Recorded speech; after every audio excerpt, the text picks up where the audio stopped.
TT rider, and these are all little things that no one else would ever get to know, or the guys on track never get to see, or even the mechanics. But the fact, how frustrating is that when you're out there riding and you're at Ramsey and you think, oh, I've got another lap and a half to do? Yeah, no, it's so frustrating. You can't see very well. You've I tried to last as long as I could with the flies, just to do a bit of fly training, because I think the weather's been like this all week, so I have to get used to a lot of flies in the visor.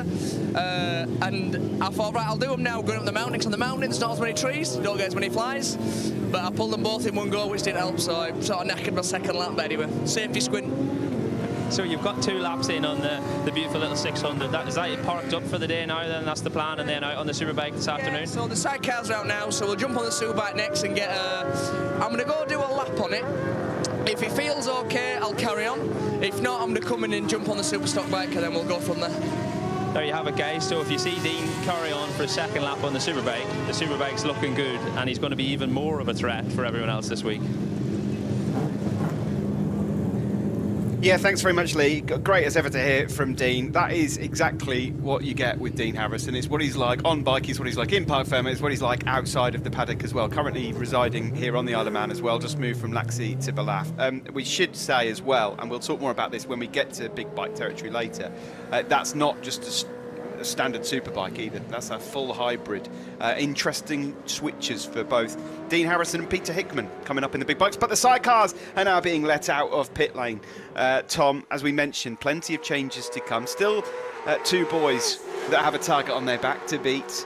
The Derby boys, the Crow brothers, were in unbelievable, unbeatable form when we were here 12 months ago. But since then, there have been rule changes that might bring a few others into the equation.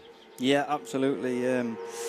So Dave Molyneux has been working really hard on an idea and a concept to just help the class move forwards and keep the class going, because we were seeing top speeds last year that were sort of unprecedented and never before did we get to with the Crow brothers. You know, we're heading towards 170 mile an hour, and that was throwing big challenges at the bikes and the riders especially. You know, when you get to them sort of speeds on a bike that's, let's say, almost an upside down aeroplane wing, when you get a terminal velocity like that, you know, the lift effect starts to become a reality. So we were seeing bikes taking off and jumping further than ever before in places that we would never sort of imagine to happen. So something had to give, something had to change. So you know, the big accident last year that we saw with Team Founds, with Peter Founds and Jevon Walmsley at Rencullen there, I think that was really the catalyst behind it, because that just took off. It took off, yeah, and that should not have happened.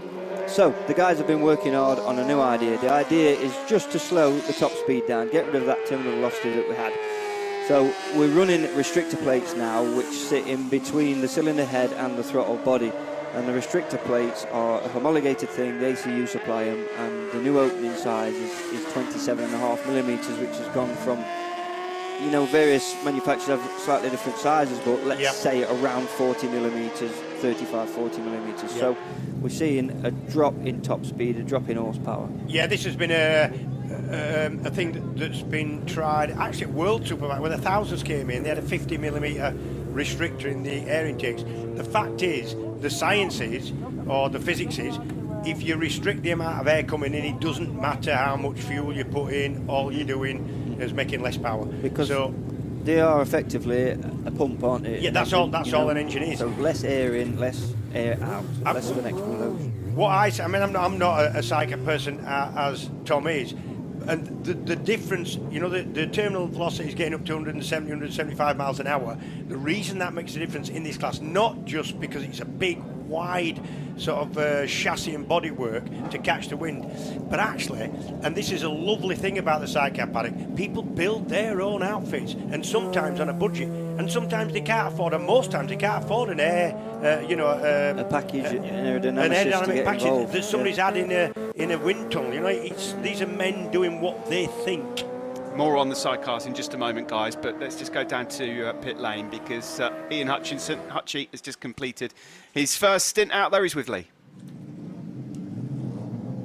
Yeah, I'm down here with Ian Hutchison. Obviously, Ian, you're running your own side of the ship on the Superstock bike and the Superbike with Team RST, but riding for John Burrows' team on the Supersport bike, and you've just got out there for 2 laps on the Ducati V2. How did it feel? Yeah, good, to be honest. I mean, you're obviously a little bit unsure what a totally different bike is going to feel like, a V2 and a Ducati, and everyone says about them being rigid and what have you, but it handles really well, to be fair. We probably went a little bit too much on the soft side, just thinking to build into it, but you can't really build into those bikes because you've got to keep them flat out. So yeah, it's a bit on the soft side, but the course is like beautiful. Some of the corners that they've resurfaced, like I need to make the most out of what they've done, because you're still a bit sketchy through them when they're lovely. So yeah, the course is in good shape. Coming from someone like you, it's probably the best Supersport record here, with Supersport wins. So do you see this as one of your best classes, a chance on the V2, or are you happy or aiming for the Superstock and Superbike races? I'm happy with all 3 bikes, to be fair. Like, they've all been going really well, and we've just been really working to getting a full team here for this event. I've not had a full team for anywhere we've been so far. So even the Northwest, we didn't have the electronics guys. So Shannon's turned up here. Everybody's here to make it work for us. But even before that, the bikes have been going well, and I feel happy on all the bikes. So if we get today out of the way and we get a bit of data, and obviously Superstock wise, I've got everything that I finished last year on, which is a massive bonus to start where you finish 2 weeks, and we've got a week to make it better. So yeah, I'm happy enough. Yeah, obviously the weather looks like it's going to be really good all week, and that seems to have calmed a lot of the riders down. Everyone seems a lot more relaxed, they're not fighting for laps and things like that. So what is the plan this afternoon? Straight out on the Superbike, one on each, maybe Superstock? Or? Yeah, to be fair, I'm probably just going to be on the Superbike no matter what we get today, and not even ride the Stocker, to be fair. So, but obviously that can change if I do a lap and I don't like it or whatever. But yeah, I tried to do 3 laps then, but they didn't let us. So yeah, I think that's the plan for now, and we'll just see how it goes. But we've got the full week. So the other bike, obviously, I rode a Superstock bike for every single event that I did last year and every single class. So I want to get more time on what we've got as a Superbike this time, and we'll put that into it. But until you go out, you don't really know where you're at. Yeah, I think a lot of the guys are in the same boat. You can go out with all the best intentions in the world, but once you get out there and it's not doing what you want to do, it's a completely different story. But thank you very much for your time, and have a good week. Cheers. See ya. Jevon, it's great to see you and Pete back here at TT after last year. We can see the outfits just had a few tweaks before you go out. What's going on here? Oh, I've not got a clue. Something went right when we went out, so we just pulled back in the pit lane. Okay. By looking at it, they've sorted it, so hopefully it'll be all good. Yeah. And how are you feeling coming into this TT? There's been a few rules and regulation changes, so the outfit's feeling all right? Yeah, everything feels good, so hopefully the rules will make it a bit more closer race. No one just runs off in front, so yeah, hopefully it'll be good. And well, I guess tonight will be the tell. And have you had much testing, obviously, outside of the TT with the outfit as it is? Yeah, I think we've had 3 or 4 meetings now, and the bike feels good, to be fair. Like, the first meeting was a bit of a test, but yeah, the rest of them, they went really well, so I guess a lap round here will be a true test. Yeah, definitely, a lap round here is definitely a true test. Well, we can see the fairings going back on, so we'll let you get sorted, Jevon. Thanks for speaking to us. Thank you, Grace. Cheers. Yeah, thanks very much, Grace. You're watching here live practice for the sidecars. These are untimed sessions. We just saw Sport Bike and Super Sport head out. The big bikes go out later. We were just talking about the rules and regulation changes for sidecars. We'll get into the changes in lineups shortly. Hopefully, Fownes and Walmsley can get going in a moment. I mean, it was a mammoth crash for them. It was so good to see that they weren't more seriously hurt last year. But what I'm really interested in, they seem as a team to be quite happy with the rule changes. Is it the same across the board, though, Tom, in truth? Because when I think about the likes of Ryan and Callum Crowe, when I think about your brother Ben and what you guys used to be like, you were innovators in this class as well. So has that perhaps hindered those guys and the rest of the field are happy with it? I mean, so you're never going to keep everyone happy is what I'm trying to say. Exactly, yeah. But a team like, Fownes Racing here, they've always struggled with budget, let's say, and they've done everything they can themselves to compete with the top lads. I mean, let's not forget they are a 120-mile-an-hour crew. We're not going to get to them speeds this year, but the guys can really lay it down, and they pushed me and Ben all the way back in 2023. But yeah, the idea of it really is also to just bring the cost down and level things out a little bit. So, you know, the Crows made such advancements last year with their engines, but, you know, that comes with budget. Yeah. It's the only way it comes. It wasn't them guys, you know, making their own camshafts or redesigning the way the engine works. You know, that was just purely down to budget, and that's what we're trying to get out of the class and try and keep it more of a level playing field. And bring more people in. Exactly that, you know, so we're hopefully moving out of that area that we're getting to where budget was driving the lap time up. So a more level playing field for everyone, and, you know, what we'll see now is with the less horsepower and the less top speed, the thinking man and the two guys riding it must be super, super committed and really in tune with each other, more so than ever, because now you've lost the power, you've still got the area, you've still got the size. There's no difference in area of the sidecar. You know, it's still punching a big hole in the wind. So up the long climbs, you know, Ballahutching climb and up out of the Glen Ellen section, it's really going to slow these bikes down. Up the mountain mile areas like that. So your gearing and your approach to them corners and to them long drags, the way you get to them corners before the long drags is super, super important now. The air restrictors are a good idea, and they will definitely clip peak power. What the air restrictors don't do is affect a lot of the low down torque, and I think what the clever people are going to go, they're going to sort of think a little bit out of the box here. And when you've got an engine, a 600cc engine that's having to tow best part of 450 kilos with riders and the rest of the chassis, then torque is a good thing. But that's going to rely on some engine tuning. I don't think it's going to push the budgets as mad as trying to get extra power the whole time and having engines that are fragile, which has a cost in itself. So I think good idea all round. Yeah, and look, visually, it's no different. No. The bike's still screaming, it's still a blast of noise and colour and excitement. Right, you think... Side of the track. I've talked to you a lot about being a sidecar passenger, Tom, right? And you were the best in the business. And you said one of the things is that my job is to keep out the wind round here, because if I stick my head up, even if a little bit of the helmet sticks up or a hand sticks out, that's costing speed, right? So I'm thinking a lot of the teams are going to start going into the aerodynamics a little bit more to try and make most of what they have got power-wise. Yeah, definitely. I mean, we saw the Crows last year came with an aero package, and it was a big talking point. You know, they got away with it. There was a couple of areas on the track which looked, you know, quite dangerous. So that's why the changes have come about. But with the lower top speed, aero package now will be important, because you can keep the bike on the ground for longer and create a little bit of ground effect. So we're not looking to slow them down top speed, but a little bit of ground effect will help the bikes on the course. For example, if we come and see Todd Ellis and Manuel Clement there wasn't a big jump there, was there? You know, no. In previous years, the front wheel's in the air, the back wheel's just in contact. Yeah, you land and then you've got to turn in. That was a much safer, much nicer approach there.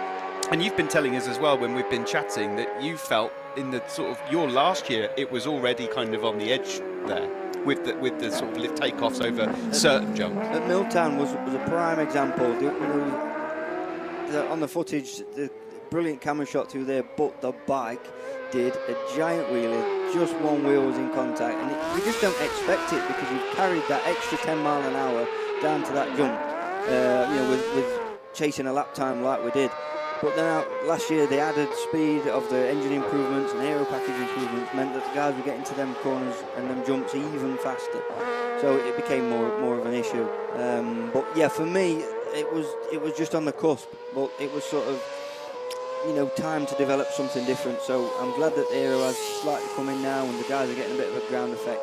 You'll see most of the passenger platforms, they've filled the corner in now. So you're getting like from the middle of the bike to the back of the platform, like a 7-degree angle of diffused area. So that's going to just pull the bike down a little bit. And guys are just, you know, paying more attention to things like we talked about with the sport bike class and the super twin class. Little nuances have got to come in. You've got to chase these marginal gains and find tiny little bits. Now we've had a drop in horsepower. What drop in horsepower have we had? It's saying about 15 horsepower. Is it as much as that? Yeah. So you're down to perhaps 120 horsepower now? Probably in that area, yeah, exactly. So, you know, it's different variations, different guys using different dynos, etc. But that's what we're sort of looking at. We're looking at your brother now, Tom, just quickly on this. Ben Birchall in with a passenger that most people will be familiar with, but it's the first time at the TT as a pairing. Mark Wilkes joining the crew. How's it been going so far? Absolutely fantastic, really has. I mean, I've not been paid to say this, you know. I am unbiased in it, but You've not been paid. We had a real good finish to last year. They started to gel, and then a really intensive testing program over the winter out in Spain a lot, and then riding both bikes, the long chassis British Championship bike, and then the absolute out-and-out TT bike. Ben's developed a tray, a platform underneath the bike to help develop the aero side of it, and he's been working hard on the dyno with FW development with Frank Rathall there, with different fuel mapping, different air boxes, different air intakes, exhaust configurations. Everything has had to come under scrutiny because it's a different configuration of engine now. You know, it's doing a different job, so everything around it has had to be thought about. And so I think we're going to see, obviously, in any class, always the cream rises to the top, don't they? And the guys who are most comfortable and done the most homework and pre-TT testing, we're going to see them guys come to the fore. But this new rule change opens the podium, the final podium places up to a big range of riders and teams. And Mark Wilkes, no stranger to the TT. Oh dear. Well, big thumbs up there. And off we go again. Mark Wilkes, no stranger to the TT, made his debut with Tim Reeves, didn't he, a few years back? A couple of top 6 finishes as well. And I suppose being with someone like Tim, you already know that he knows what he's got to deal with. Tim's a winner, and he's got a certain mentality similar to what Ben's got. Ben's very focused. He wanted someone immediately that was going to hit the ground running as well. Do you think this feels like the right pairing for Ben? Personally, I do, yes. This is nothing against Kevin or Paddy from the previous 2 years, but the point of a good passenger is the driver can forget about the passenger. Okay, so you get on that start line, you've got your helmet on, you've done all your prep work, you've built up together through practice and qualifying week, and then when you get on that start line, all you want for the driver is just to put the visor down and set off. We're just seeing... Is this the Van der Donks? This is the Van der Donks. Just a little bit excited there, maybe passenger was a little bit too far forward, the rear wheel spun, and the bike almost did a full spin on them there, but nothing too bad. Yeah, big thumbs up, and then away they went. The impressive thing here is leading up into Parliament Square around Schoolhouse. Really, really bumpy road. For the most part, tar and chip, not actual tarmac. It's always really bumpy. Going out of Parliament Square here, still bumpy. You'll see the driver's head bouncing around, the sidecar wheel coming off the ground. And then, once they get up May Hill and into Whitegates and Stella Maris, it is super smooth. We noticed that in the car yesterday, Steve. And you can really tell the difference with the sidecars. Watch this. Now, as when it becomes just lovely and smooth. Yep. Lovely break in what was so difficult, and the camber on the road was so difficult. There was a big crown. They flattened it out now, and it is proper racetrack stuff. Yeah. Let's get back down to Parc Ferme and catch up with Grayson Lee.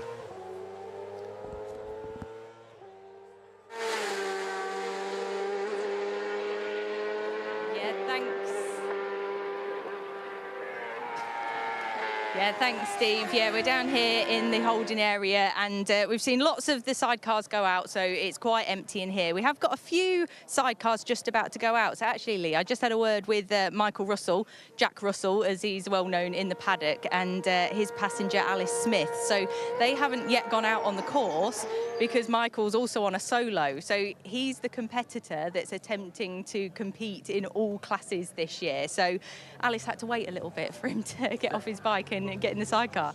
The fact that we talk about that he is going to compete in every single class. So we've spoke to quite a few riders in this session, and they are like trying to preserve themselves, and they're only riding solos. Some of them not riding every solo.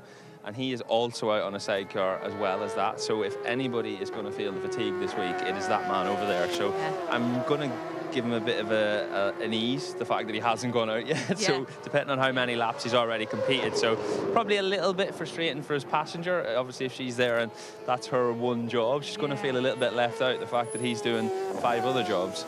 She looked quite calm, bless her. So Alice actually passengered with Maria Costello in previous competitions. So she's an experienced passenger. We can see them just going out behind us now. Considering this heat, they both look quite calm and cool. Yeah, she just give a little wave to you there, Grace. So yeah, she seems pretty relaxed, but it is. I think it's all coming from the fact that the weather is so good. Everyone knows that they're going to get laps in, and that is the biggest worry here. The 90% of the speed at the Isle of Man TT doesn't come from a setting. It comes from the feeling that the rider has on the bike, and that's where the lap time comes from. So the more laps you can do, the better, but obviously within reason to not get fatigued and then drop off the other side. Yeah, and that seemed to be the message from a lot of the solo riders as well, that their aim was to do a shakedown, and to have this weather and the ability to do that, to just go out, get a sighting in, means a lot round here as well, to have that relaxed approach to the week. Yeah, you'd think to listen to us that the weather wasn't like this all the time on the Isle of Man. It's a little bit strange, but yeah, that is the fact, and that's where the whole relaxed feeling's coming from. So yeah, long may it continue, hopefully into race week, and we're going to see some lap records. Definitely. Well, the sidecars are looking great. Michael Russell and Alice Smith are about to leave the ramp now for their lap, so we'll wait to see if any outfits come back in, and we'll grab a word with a few more as and when they do. Thanks, guys. Yeah, thanks, Grace. Thanks to Lee as well. We're just seeing here, coming towards the end of their lap now into Governor's Bridge, Governor's Dip, is Todd Ellis and Emmanuel Klim on their 3rd go at the TT, and you just get the feeling, much like we saw last year with Crawford and Hardy, they could be maybe sniffing around a podium here. I think so, yep. Definitely, and the rule change is going to help them as a team as well, because the budget for their engines, it's sort of split between the World Championship and the TT, so they never really had what the top teams had last year, let's say. So now the rules have changed and brought it more in line. Todd's a super experienced driver, and he's been brought up around TT. Just watching Ben and Mark. I tell you what, we noticed on the extreme left-hand side of Hilbury, as you sort of dip into the right hand, really bumpy. Yeah, you know, the compression you feel when you get in the middle of that turn there, it's unbelievable. The bike's just flat to the ground, you know, really on the bump stops as you go through there. It's a corner like nowhere else, I don't think, on the Isle of Man, and because you get such an anticipation on the build-up to it, it's a long straight. Yeah, long straight to think about what you're doing. Yeah. Mark Wilkes, of course, had a couple of podiums at the TT with Tim Reeves. One thing that's quite noticeable from what we're watching as well, he's tall, isn't he? Yeah, he is. He does a fantastic job of getting out the wind and curling up real good on the bike. But you know, Mark's ability and his World Championship results speak for themselves. They really do. You know, he's a class act, Mark. He's super professional. I think part of George Holden's brilliant progression last year was partly, well, a lot down to Mark, and you know, his calming influence on him, and just making the job easier for the driver, which is what I was getting at to earlier on. You know, Ben's just got to think about riding his bike now, and Mark is just going to enable him to put the bike where he wants, how he wants it on the course, and just flow with him. You know, sidecar racing is very much about just flow state and being calm and putting the bike exactly where you want it, because the corner speed, the lines that you carry are critical on these bikes. It seems to me that the last couple of years Ben's been trying to work a passenger into his standard. I know that sounds, or his experience, shall we say. Yeah, and he even went down the route of sort of trying to set the bike up to do what the passenger job, you know, what the passenger should be doing. But you just cannot do that, and he's realised that, he's understood that. You know, the Crow brothers have sort of reiterated that point, that fact. You've got to have this connection and this ability to speak to each other without speaking. You know, it's a weird telepathy almost, but if you've got that, you know, you've unlocked something, and it's worth so much. So that's what we're going to see. I think we're going to progress towards that as the week goes on for those guys. And you know, Ben's hungry. He's hungry for wins, and he's hungry to get back to where it was a few years ago. I was going to just say that as we look at the Belgian duo here of Renzo and Valle van der Donk, I was going to ask about what Ben's expectations are, because the hunger is clearly there. You can see it in Ben's eyes because he can be quite intense, as most people are during the TT. For this year, though, with a new passenger in Mark, because we all still believe that Ryan and Callum Crowe are the team to beat, is this about just for this year maybe getting closer? Or is it genuinely Ben has come here to win? No, I think we've got a guy who's hungry for 15 TT wins, 16 TT wins. I don't think he'll be happy with podiums anymore. Well, you would know. I do. I know the guy, and I know his approach is absolutely no stone has left unturned this TT, none. The team around him, the usual sort of guys. He's got his son Joss on his side. He's got his son Juan at home. He's got Big Jim Brindley down in the pits with him all the time, and he's also got Rob Fisher with him, 10 times TT winner. So a really good experience collection of youthful and great experience. Oh, that's Founds and Wormsley. They're running straight on up Mayo. Yeah, that started way back. Yeah. They got going again, so that's good. I think he just probably outbroke himself there. But he locked over the bumps. There was a twitch, wasn't there? Yeah, he locked over the bumps. Maybe it's a little bit soft on the front or something like that. So when the bike's loaded and going over them bumps, it's right on the bump steps and it's locked the front wheel, probably going in. But Pete's super experienced and had the presence of mind to probably just release the brake and just use the slip road there just to stop. Yeah, one of the things you very soon learn around here is where you can afford to go straight on if you mess up braking.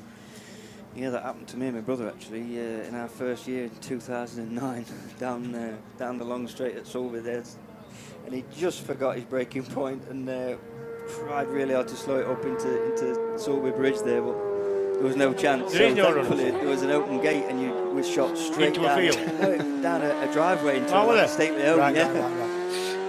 We did a turn around like a fountain down at the bottom, did a big U-turn past the Peacocks and got back on the track and carried on. Excellent. James Saunders and Robert Coppock here, newcomer for this year's TT. We mentioned the competitors in this year's Sidecar TTs. Ryan and Callum Crowe are the boys to beat. Founds and Walmsley, if provided McCann doesn't hit them, they'll be in the mix for podiums. Ben and Mark, as we mentioned. Lewis Blackstock and Oscar Lawrence should not be discounted. They had a great end to the year, not both on the roads, but also short circuit as well. Looking further beyond that, Crawford and Hardy had their podium last year. Ellis and Clement we've mentioned. There's no Tim Reeves or Melanie Farnier, we should just point out. They're withdrawn from the TT, so all the best to Tim. Kieran Clark and Andrew Johnson I want to just mention to you, Tom, because what an outstanding job they did last year as newcomers. Incredible, really, really incredible. And to be honest with you, the Sidecar community didn't see that coming.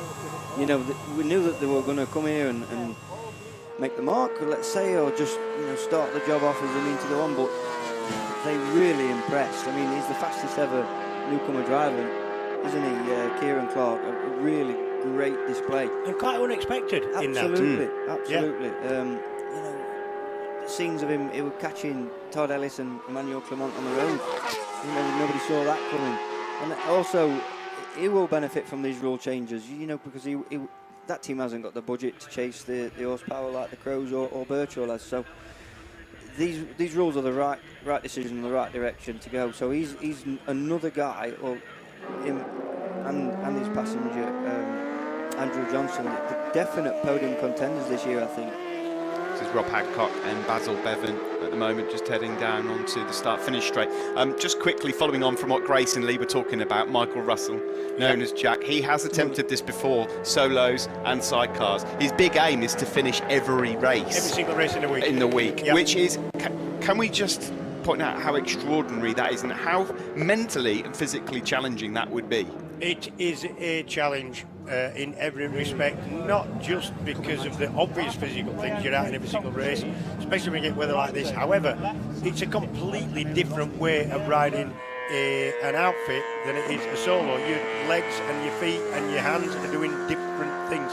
The only thing that is the same is the throttles on your right hand, and that's about it. Yeah, and the big difference is, getting in a sidecar, your head's probably, 2.5 feet off the floor? Yeah, you feel like you're going like a stink. Yeah, and you get on a solo bike, your point of view is totally different. Yeah. You can see over hedges, you can see over walls. But the thing with a sidecar, most of these turns are completely blind. And you've just got to know your tipping point and then look for the exit as it sort of appears. You know, Steve Plater said that he did a lap with Ben a few years back, probably back in 2018. And he said, you know, what's your tipping point there to Ben? And he said, well, I just wait until the course sort of opens up, or I use that little box at the side of the road. And he said, well, I look over that edge. How can you do that? And such is the knowledge that you must, you know, gather throughout the week with these sidecars. You know what Steve said when he finished that lap? Go on. Flipping heck. What he said. The Ramsdens have just completed their first lap of the sidecars. Grace is catching up with them now. Yeah, they have. I'm here with Matty. Matty, thanks for speaking to us, because you looked a bit flush as you took your helmet off there. It looks hot. Your visors were full of bugs. How was it out there? It's a lot bumpier than what I thought last year. Yeah, it were a good run. It's nice to get back out there and have a decent flowing, you know, not just trying to push it all the time, just easing the pace. So yeah, there are a lot of flies about and it's quite windy up on the top as well. So. Yeah. In what areas are you noticing that it's quite bumpy compared to last year? Everywhere. It's all the same. It's obviously when you go to a short circuit, it's very smooth and you don't get a lot of bumps. And then as soon as you come here, everything changes. Your riding style, your settings of your bike, everything changes, and you can't prepare yourself until you've set off down the hill. So yeah, we've got to do it. And how are you finding the feeling with the new regulations that have been applied to the outfit? How's it feeling for you as a passenger? I could say it's the same for everyone. We've got the most what we can do. I know obviously a lot of others have got more, but we've done what we can do, and that's all we can do. But you're happy with this first outing? Yeah, all good. Thanks for speaking to us, Matty. Thank you very much. Yeah, thanks there to Matty Ramsden, finishing in the top 10 here last year in a good battle with Lambert and Haynes. Can I, and also, Mr. Ramsden there said it like a true Yorkshireman from Ebden Bridge. Good dude. He was a good dude. Can I ask, I want to ask Tom a general sidecar question. We've seen a few of the newcomers now. Now, if they were coming here, not to win and break lap records and the way that you've seen your sort of your entry to TT life, but if you were coming to have a crack, have a go around and experience it, would you want your normal passenger and both be newcomers, or would you want a passenger maybe just in a few laps around? Good question. Yeah. Probably as a driver, yeah, you'd probably want a guy on your side who's done a bit. Right. But you know, you don't want somebody telling you what eye to go on, would you? You No. know what I mean? Yeah. But as somebody experienced and who wants to help the job along, exactly like Mark Wilkes did last year with George Olden, you know, just some lines and just some, maybe you don't need to run that through there, let's do this, let's try that. Just a little bit of backup, little bit of experience. So even just to say, that were brilliant, well done, mate. You know, it just reaffirms it, makes you feel great. Founds and Walmsley then just coming to the end. We should just point out as well that when you look at newcomers out there, you'll see that all of the drivers with the orange bibs on, that's not necessarily the driver themselves, that is the newcomer. That's just somebody on the chair, is yes. it? Yeah. Right, okay, got you. The simple fact, if a passenger had the orange bib on his chest, on his front there, you just slip and slide all over the back of the bike there. The contact of your leathers to the paintwork is so important. Right. I can't tell you. You know, if somebody had over-cleaned the back of the bike, let's say, with brake cleaner, it makes it really sticky and really difficult to move around on the back of the bike like you want. So I used to actually polish it so you had no friction at all, so you knew exactly where you wanted to be on the back of the bike. So that's the reason for that. So some teething problems then for Team Founds. We've got 20 seconds here left of this live practice session. We've seen the sport bikes out in action. We've seen Super Sport for the first time. Perfect conditions here on the island to kick things off in the TT for 2026. Sidecars then have completed their session. We've seen some good stuff here from Ben Birchall and Mark Wilkes as well. Time to hand back down to Matt. Yeah, thanks, Steve. Great to see the solos and the sidecars getting their first laps in of TT 2026. Do you know what stood out to me in all the interviews, seeing the guys come back in?